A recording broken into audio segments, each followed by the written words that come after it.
ఆత్మీయ మిత్రులందరికీ కూడా హృదయపూర్వక నమస్కారాలు. ఈ మధ్యకాలంలో మనకు టీవీ ఛానళ్ళలో కానివ్వండి, యూట్యూబ్ ఛానళ్ళలో కానివ్వండి, ఎక్కువగా గరికపాటి గారు బడి పిల్లల గురించి మాట్లాడినటువంటి ఒక అంశమే ఎక్కువగా వినిపిస్తూ ఉన్నది. అదేమిటి అని అంటే, బడి పిల్లలకు పాఠశాలల్లో మధ్యాహ్న భోజనము అవసరం లేదు, పెట్టకూడదు అని చెప్పి వారి యొక్క ప్రసంగంలో, అంటే వారు ఇచ్చినటువంటి ఒక ఉపన్యాసంలో ఈ విషయాన్ని ప్రసంగించారు.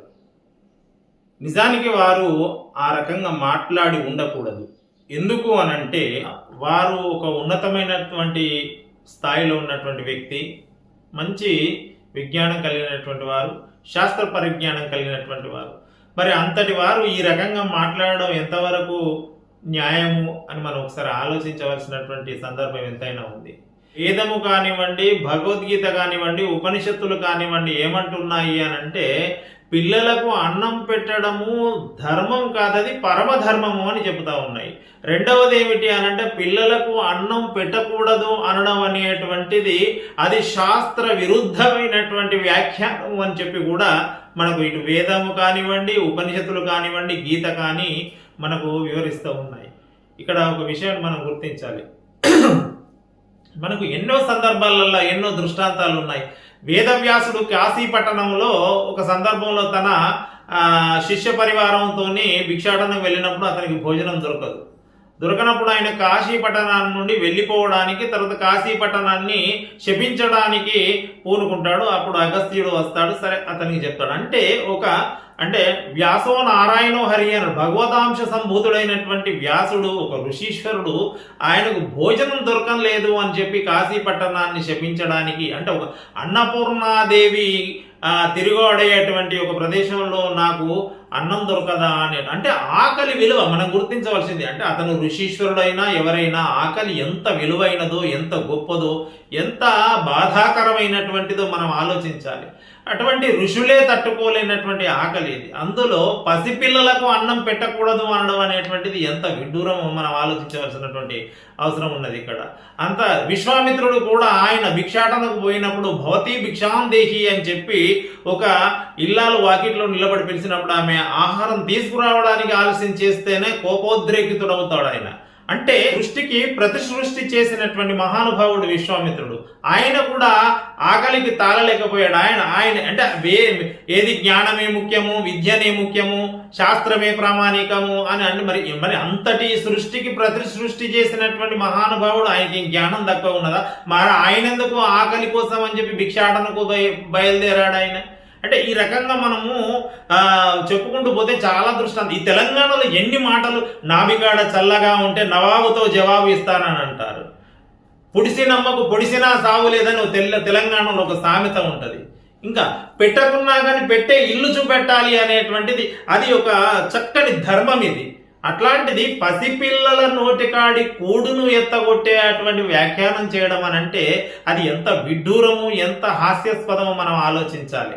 ఇలా చెప్పుకుంటూ పోతే మనకు చాలా సందర్భాలు, మనకు రామాయణ భారత భాగవతాలలో అన్నము ఎంత విశిష్టమైన, శ్రీకృష్ణునికి ఆయన చెనుగలు తన వెంట తీసుకువచ్చుకున్న కుచేలుడు శ్రీకృష్ణునికి ఆ యొక్క చెనుగలు పెట్టకుండా తిన్నందుకు బాల్యంలో ఒక మిత్రునిగా, సరే కృష్ణుడు భగవంతుడు ఇవన్నీ కూడా గొప్ప విషయాలు, కానీ సాటివానికి పెట్టకుండా తినడం అనేటువంటిది ఎంత పాపం. దాని యొక్క కర్మ ఖచ్చితంగా ఆ కర్మఫలాన్ని అనుభవించవలసి ఉంటది అని మనకు కుచేల ఉపాఖ్యానం ద్వారా అర్థమవుతుంది. అంటే తోటి మిత్రునికి సమర్పించకుండా దొంగతనంగా తిన్నందుకు ఆయనే అష్ట దరిద్రాలను అనుభవించాడు కుచేలుడు.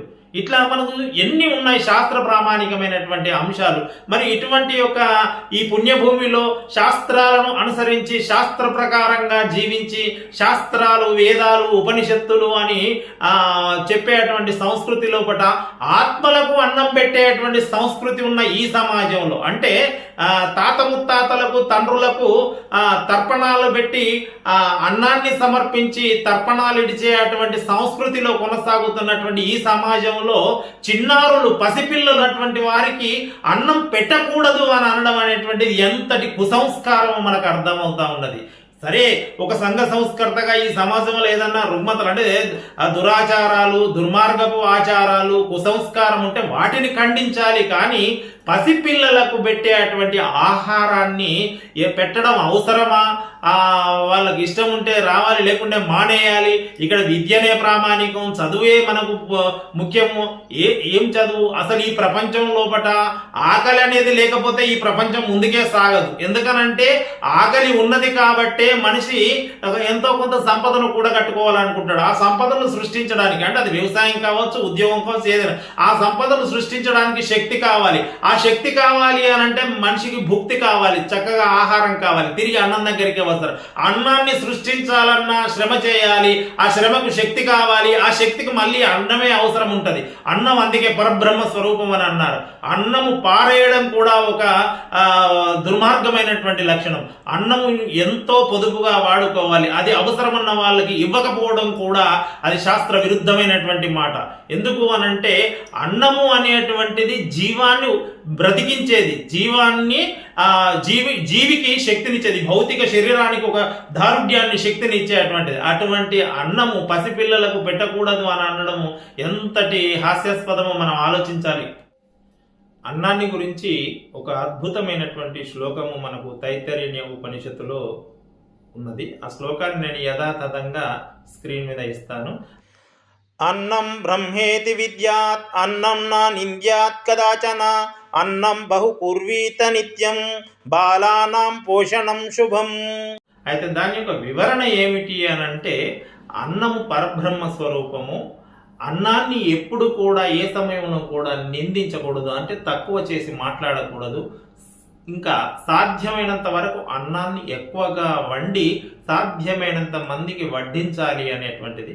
ఇంకా 4వ వాక్యానికి అర్థం ఏమిటి అంటే, పిల్లలకు అన్నము వడ్డించడము అనేటువంటిది అది శుభకరమైనటువంటి గొప్ప ధర్మము అని చెప్పి మనకు ఈ యొక్క శ్లోకం వలన మనకు అర్థమవుతా ఉన్నది.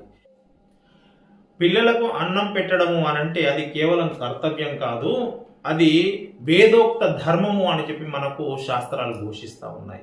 ఇక తైత్తరీయ ఉపనిషత్తులో కూడా అన్నాన్ని గురించి ఎంత అద్భుతంగా వివరించారనంటే, అన్నం పరబ్రహ్మ స్వరూపం అని, అది పిల్లలకు పెట్టడం అనంటే భగవంతుని యొక్క సేవ చేసినట్టు అని చెప్పి మనకు తైత్తరీయ ఉపనిషత్తులో కూడా ఒక శ్లోకం ఉంది.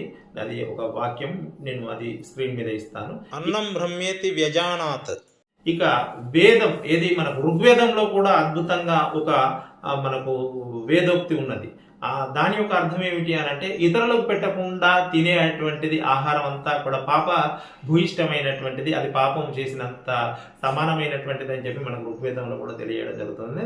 ఆ శ్లోకాన్ని కూడా ఇక్కడ నేను స్క్రీన్ మీద ఇస్తున్నాను యథాతథంగా నా బ్యాక్గ్రౌండ్ వాయిస్తో.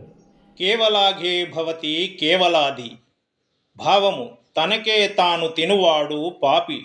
ఈ రకంగా అన్నాన్ని గురించి ఎంత అద్భుతంగా మనకు ఇటు శాస్త్రాలు, అటు వేదాలు, తర్వాత పురాణాలు, ఉపనిషత్తులు, భగవద్గీత ఇంత గొప్పగా చెబుతున్నటువంటి విషయాన్ని పక్కన పెట్టి వీటన్నిటినీ అవపోసన పట్టినటువంటి ఒక శాస్త్ర పరిజ్ఞానం కలిగిన వ్యక్తి ప్రవచనంలో పసిపిల్లలకు అన్నం పెట్టకూడదు అనడం అనేటువంటిది ఎంతటి మాట.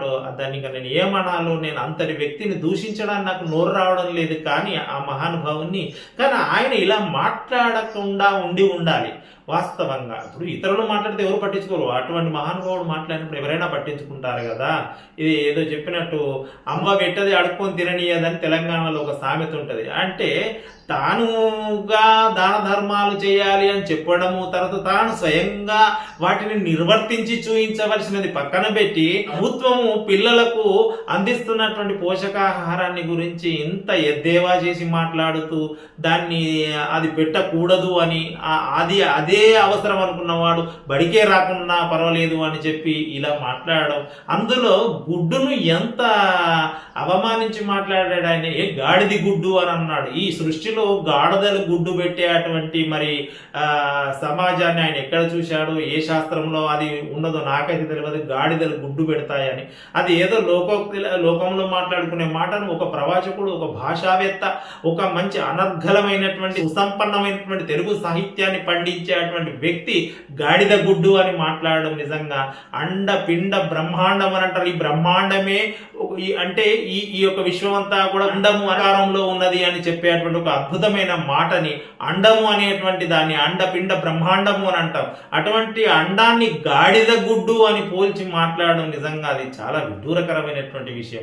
గాడిదలు గుడ్లు పెడతాయా? అది ఎంతవరకు సాధ్యమైనటువంటి విషయం అది. ఆయన ఈ భాషను ఉపయోగించడం అనేటువంటిది కూడా మనం ఆలోచించదగినటువంటి విషయం. ఏదేమైనప్పటికీ కూడా అతను పెద్దవాడు, వయసులో పెద్దవాడు, జ్ఞానంలో పెద్దవాడు, అనుభవం ఉన్నవాడు, ఇవన్నీ కూడా సరి అయినవే, నేను ఒప్పుకుంటాను. మహానుభావుడు, నమస్కరిస్తాను. కానీ గొప్పవారైనంత మాత్రాన సరి అయిన విధానంలో సంభాషించినప్పుడు దాన్ని తప్పు పట్టకపోవడం కూడా తప్పే. ఈ దేశానికి, సమాజానికి ఒక మేధావి మౌనం ఎంత ప్రమాదకరమో, తప్పును తప్పు అనకపోవడం కూడా అంతే ప్రమాదకరం అనే ఉద్దేశంలో నేను ఇదంతా మాట్లాడాను. ఇదంతా నా వ్యక్తిగత అభిప్రాయము. మరి దీనిని మీరందరూ కూడా సరిగా స్వీకరిస్తారని ఆశిస్తూ మీ అందరికీ కూడా హృదయపూర్వక ధన్యవాదాలు. నమస్కారం.